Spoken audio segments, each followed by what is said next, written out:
આપણું ઓરિજિનલ ગીત સાંભળવાના નાચું હોય તો નાચી લે છોરી આજની રાતો ઈંદો મે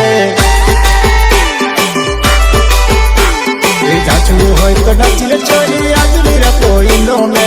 અરે નાચ નાચ માનસો ભાડી લે નાચ કાલ હવારે બેની મળું આજ તારા ગોમ મે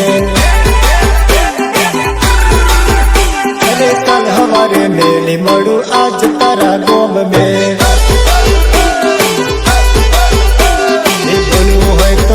छोरी आज तारा गोम में बोलू है तो बोली ले छोरी आज तारा गोम में कल हमारे मेले मड़ू आज तारी गोम में